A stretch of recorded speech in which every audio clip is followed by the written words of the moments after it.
So my students, last time I introduced this concept of rivers, and today I just want to scoop and deal with this one action, that is erosion.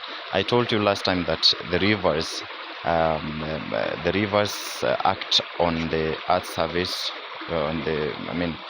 We have this action of scooping and scrapping the earth surface on which these rivers flow. Especially when I'm talking about erosion, this is a process by which materials are scooped and removed from the surface, that is from the bed. For instance, let's look here.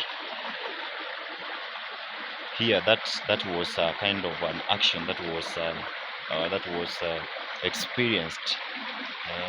You see, some soils were removed from that part of a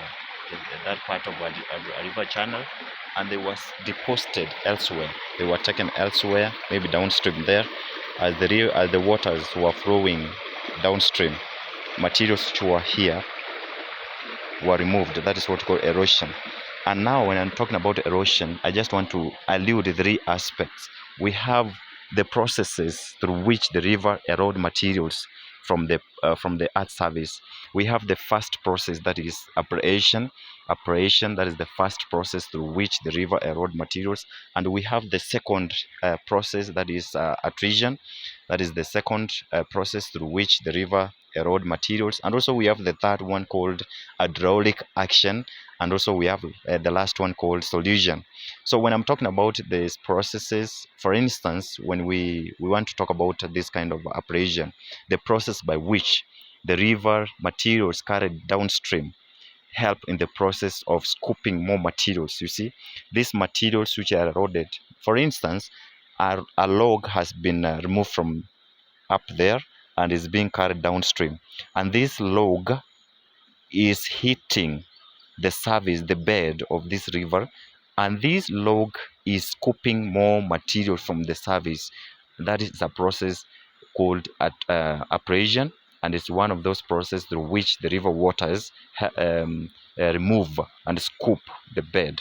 And also I'm talking about the attrition. This is the second process by which the rivers erode materials from the surface. For instance, I'm talking about the materials carried downstream, hitting and colliding against each other, breaking, reducing to smaller pieces. It's a process of attrition, and that is part of erosion. And we have the third one called hydraulic action. It's a process by which the forces of water, the forces hitting the sides of the beds, and also from the bed, that is on a river bed. When these forces act upon the these services, they scoop materials. For instance, you see the force of water acting on this land, removing, scooping material from this part of the bed. That is a process called hydraulic action. And also we have the last one called solution.